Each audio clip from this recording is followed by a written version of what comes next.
for game number 3.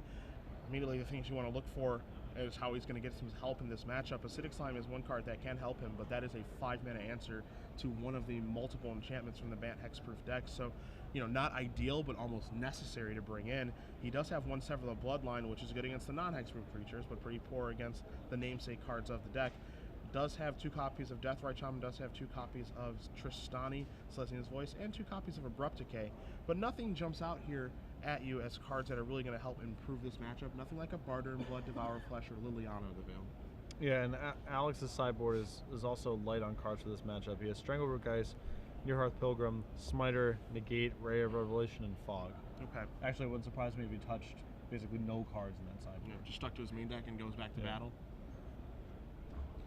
I mean, he has lost a game in this matchup. Now, I think overall, this matchup is favorable for Bant Hexproof. I think this is probably where Alex wants to be. What he doesn't want to be doing is taking a mulligan at this point in the game, but it's not the worst thing in the world. No, Bant Hexproof actually mulligans reasonably well because its draws are so powerful, and has to mulligan pretty aggressively because the colored mana situation in the deck is not ideal. It's very sensitive to having 3 colors of mana early on in the game.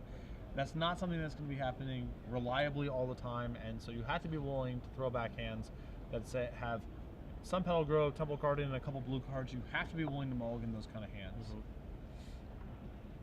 So he's going to go down to at least 6 right now. If you guys are just joining us, we've got 4,500 viewers to start off this morning, so we do appreciate it. Patrick Sullivan, Cedric Phillips here. Star City Games bringing you GP Miami. If you do want to join in on the conversation, hit us up on Twitter at SCG Live, hashtag GP Miami all day long. We've got 6 rounds of Swiss for you and some elimination rounds as well before we do crown the champion. And give away quite a few invites to Pro Tour Theros. Absolutely, a place that you will be. Hopefully. Hopefully. Literally thousands of dollars in cash prizes. Yes. There's a lot to give away this weekend. So exciting times here in South Beach. Very interested to see what's going to win this tournament. I think this is going to set the standard format for the rest of the PTQCs and everything moving forward. This tournament is going to be that result. This is effectively my testing for the Star City Games Invitational. Watching these rounds. At least you're honest. Yeah. I can appreciate that. All right, so Nestico's going to be on the play here. Going to play an Isolated Chapel and pass the turn back. So not the ideal start. Would like to accelerate a little bit. We'll see if he has a Farseek, as Evans is going to play a Hallowed Fountain and pass his turn back. And you see Alex's mulligan in hand with both Hallowed Fountain and Temple Garden. So he has the requisite 3 color of mana to get started here. And has 2 mana spells as well, as he certainly has a Voice of Resurgence right now. Unfortunately for those of us that have been following Patrick Chapin's run, his 7-0 has now turned into a 7-3. Defeated by zombies this round, unfortunately. Alex with a turn 2 Voice of Resurgence. So let's see what Nestico can do here, because now that Alex has a creature on the board, all right, Fiend Hunter is going to eliminate that. So Alex did have the option of starting the show off with a Fencing Ace and chose to go with a Voice of Resurgence, maybe as a little bit of bait. Possibly a hedge against Nestico's answer to his first creature being something like Abrupt Decay as well. Okay. I would much rather have the Fencing Ace in play than the Voice of Resurgence too. So Alex kind of getting paid off for his discipline here.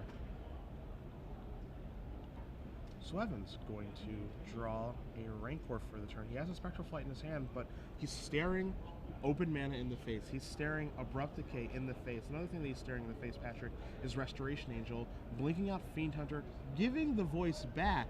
But if Evans tries to enchant that Fencing Ace, Restoration Angel can just blow that turn up. Yep. He can also just actually use Restoration Angel to simply block if Alex's card is only special. Yeah. So let's see if Evans is going to make a move here. He's going to start with a Rancor. It's going to resolve, and he's going to come across with a 3-1. And no blocks here from Nestico. So if you're Evans, it's a bit of a sigh of relief that there's nothing there. Yes. No, you have to be relieved that nothing horrible happened. So a Grizzly Salvage here from Nestico. You see a Farseek, a Vault of the Archangel, an Overgrown Tomb, an Abrupt Decay, and an Angel of Serenity. So as far as Grizzly Salvages go, not the best. Does dodge an Abrupt Decay. Vault of the Archangel is going to go to the grip.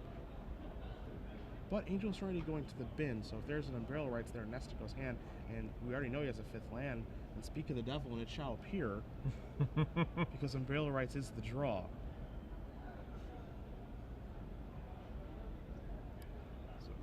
Gonna see Angel of Serenity here take out Fencing Ace. Ranker back to the hand. And Fiend Hunter's feeling all tough now, coming in for 1. Big shift in the game there from Nestico. Being able to take care of the Fencing Ace. Evan's stuck on a little bit of mana here, but most importantly for Nestico is he can start attacking and try to get this game over with. Yes.